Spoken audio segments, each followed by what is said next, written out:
All right, here we are. We're taking a look at page 25. And when you take a look at page 25, the most important thing is to know the value of everything that you're doing. Know the value of initiating, authorization, putting people on the same page, planning, and putting everyone on the same page as far as what you're going to do, executing, carrying out the work, monitoring and controlling, checking the work, and adjusting to ensure that the work is what you expect, what you want, what you've planned. And closing is either closing out a project or a phase. You got to remember, it's not always just closing out a big old project. You could be closing out a phase. And when it comes to all these 10 knowledge areas, integrating the project, scoping out the work, scheduling the work, costing out the work, thinking about quality, managing the resources, managing communications, thinking about uncertainty, thinking about procurements, contracts, and things like that, and project stakeholder management, thinking about how you're going to engage the stakeholder. Now, I want you to rapidly go through these with me. I'm going to mention one word, and that one word, or maybe two words in some instances, will define that process. And I'm going to be shading each one blue as we go through it. All right. Authorization. Identifying your stakeholders. Integrating all smaller planning components. Developing a scope management plan.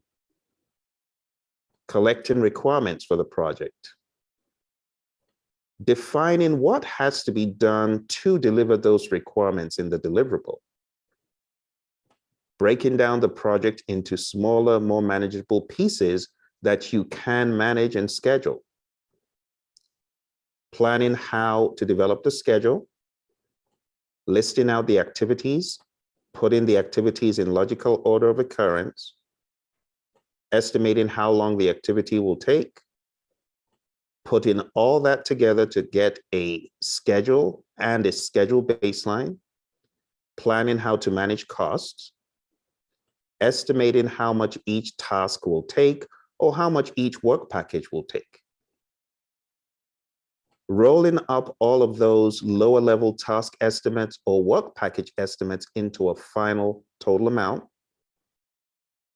Identifying quality standards that need to be adhered to. Planning how to manage all manner of resources, human, equipment, materials, and supplies. Estimating how many resources you need, what type of resource, highly skilled, less skilled, material, equipment. Planning how to manage communications.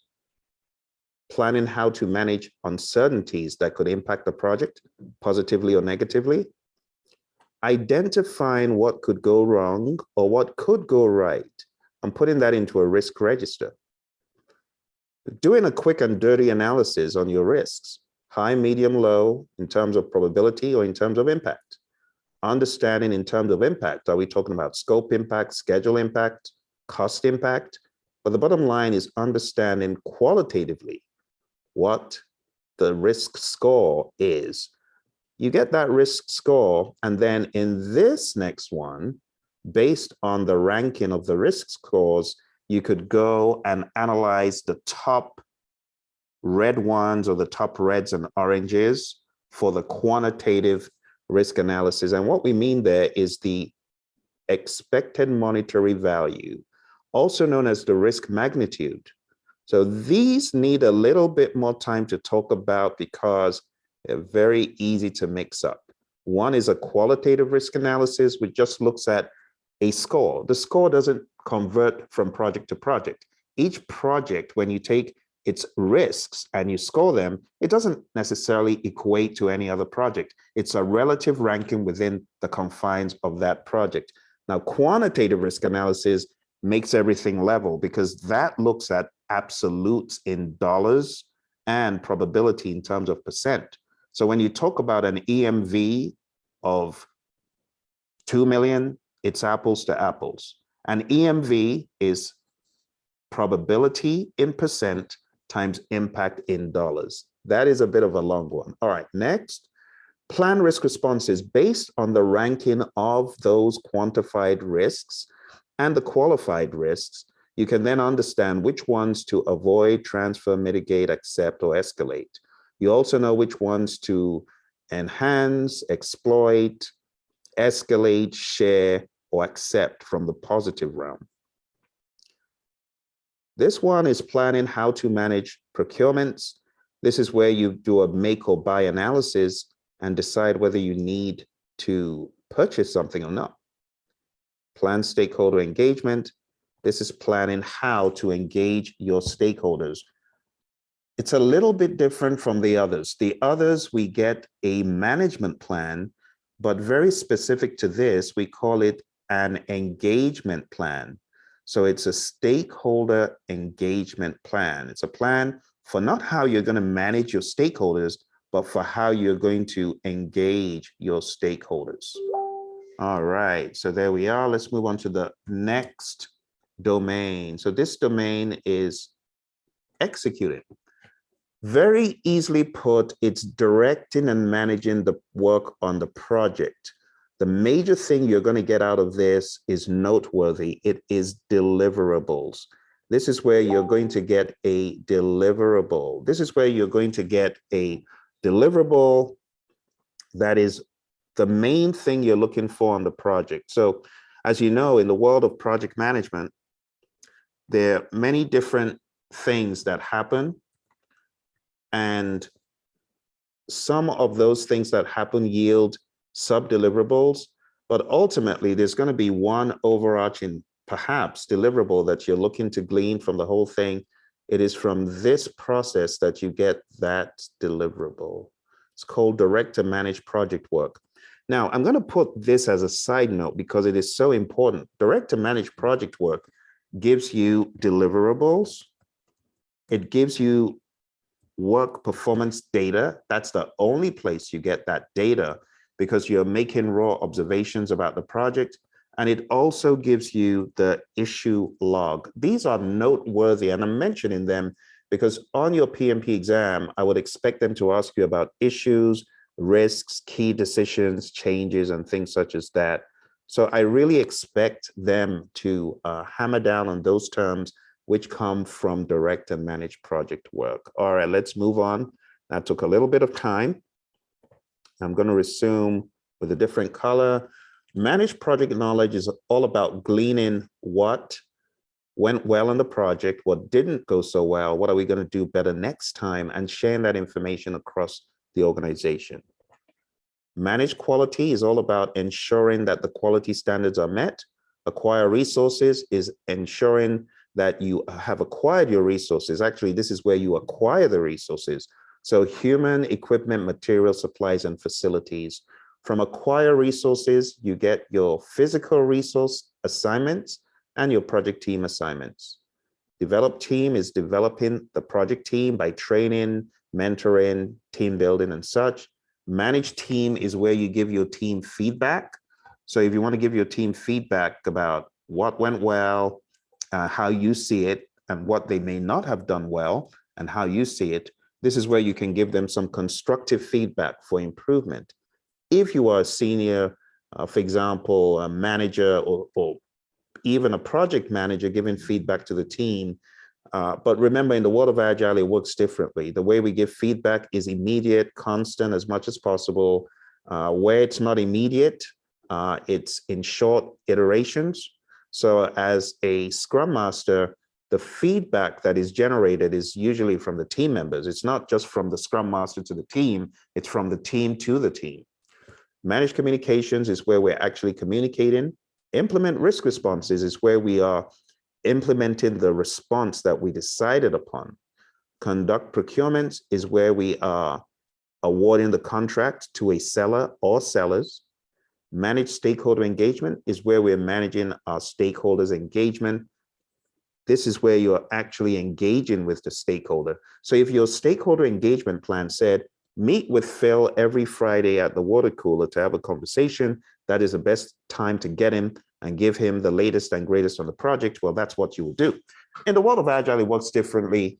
It says business people and developers must work together daily throughout the project. So you got some stakeholders you'll be interfacing with almost daily. On the flip side, you also have some stakeholders that you will interface with only at key points in the project, such as sprint reviews, Some you might engage with them outside of the usual daily scrums in smaller pods of meetings, depending on what you're trying to do. Let's move on to the next process group. It's monitoring and controlling. All right, in monitoring and controlling, we monitor and control the project work at a high level. So this is where you are monitoring and controlling the entire project at an integration level. You see this as an integration, it's for a reason. It's the integrative monitoring and controlling. So let me give you a very quick visual of what happens here, just to make sure it all sticks. Now we're almost getting to the home sprint. What happens is all of these processes, I'm going to put a green band around them just so you know which ones I'm talking about. All of these, they all help in the overall monitoring and controlling, in that they all give you some intelligence about how the project is proceeding. Let's formalize that intelligence. That intelligence is actually work, performance, information. That work performance information, look at it as intelligence about how the work is proceeding. All right, that's how you need to look at it. How is the work proceeding? That's your work performance information. But to go a step further, it's not just how is your work proceeding. This is what it is. How are we doing in scope? How are we doing in schedule? How are we doing in costs, in quality, in resources, in communications, in risk, in procurements, in stakeholder? How are we doing? How are we doing? How are we doing? All of those, how are we doing? In other words, taking a look at the work performance data that we have. Now, keep this in mind. You got work performance data that we just talked about. That work performance data, you don't just say, oh, we got work performance data. No, you analyze that data. So we've got this work performance data coming from direct to managed project work, and it's going into all of these places. So as you're carrying out the work, you're making raw observations. From those raw observations, you can conclude how the project is being impacted. For example, a raw observation could be, we're getting less done than planned. Okay. So what? Well, we're getting less done than planned. It could lead to schedule elongation. All right. So how bad? Now we're getting more into the work performance information. When you understand the enormity of the work performance data implication, you get this work performance information, and that becomes an input back into monitor and control project work. And from here, you're going to get work performance reports as an output. So I'm just going to put work performance reports. This is part of the story nobody cares to know anymore.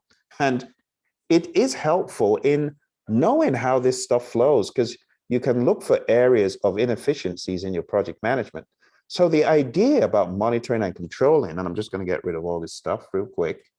The idea about monitoring and controlling is you're collecting all of this information, and all the information is going into monitor and control project work so that you can create a report, a work performance report. That's really the entire story of the monitor and control project work process.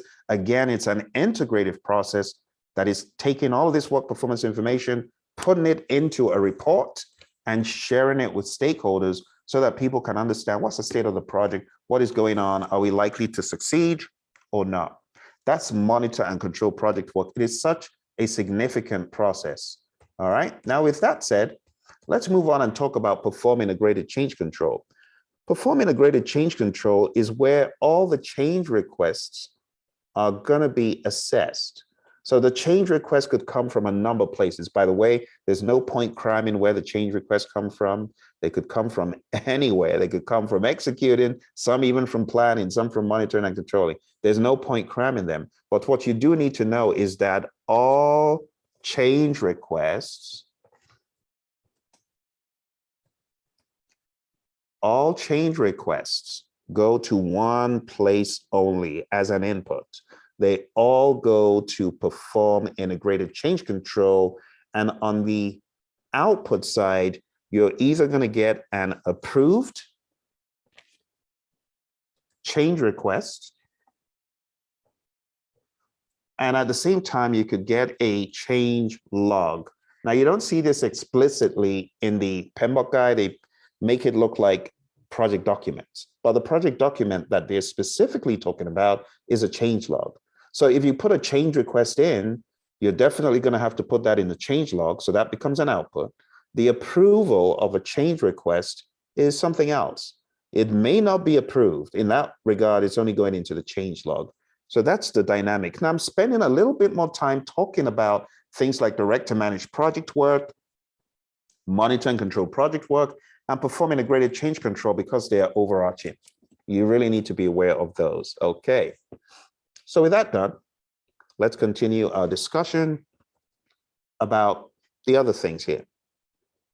All right, moving ahead, we're moving into validate scope. Validate scope is customer acceptance. Control scope is you, the project manager, checking to make sure people are not going out of scope.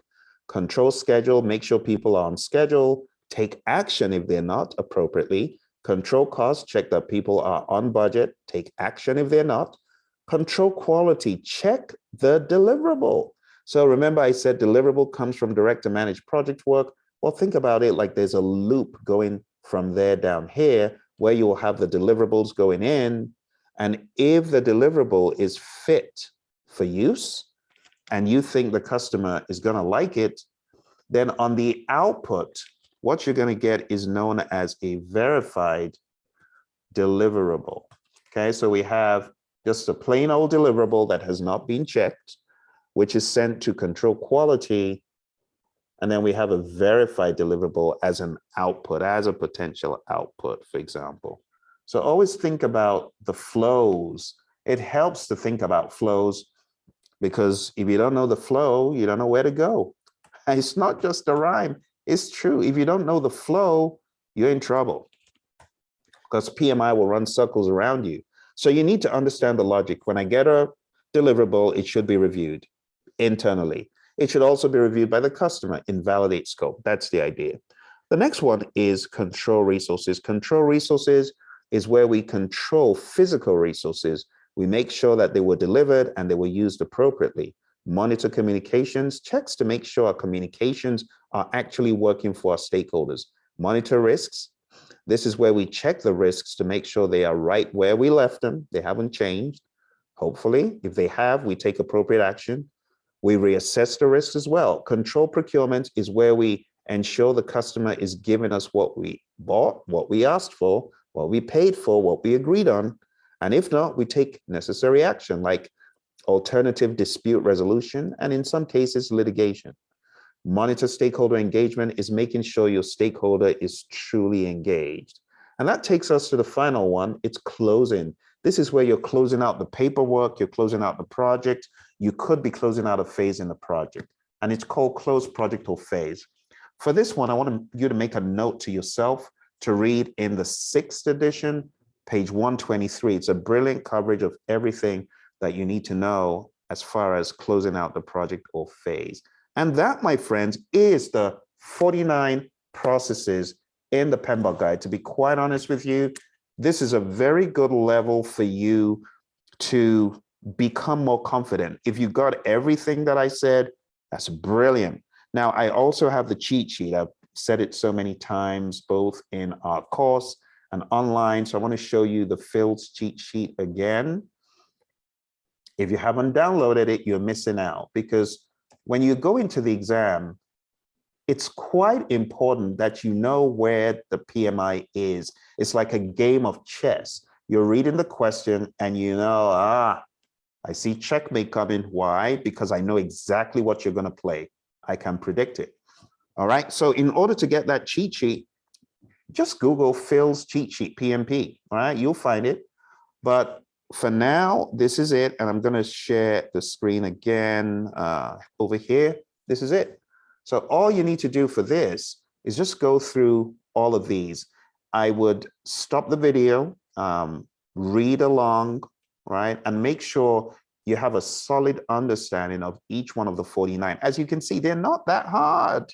They're not that hard. It's ridiculous. I think I spent 15 or 20 minutes going through it. They're not that hard. Okay, so the general idea before you exam, watch this video at least 2 or 3 times. Let it play in the background, and then look for my videos where I talk about the outputs of each of these. It's going to make you more solid for the exam. All right. And that concludes our review of page 25, the Manic Review. And for those students of ours who are on the ride right now for the masterclass, highly advise going back, maybe even downloading the video, putting it on your phone, watching it daily. Just chew this thing and get it in. All right. All right, my friends, that's it. Let's stop the recording.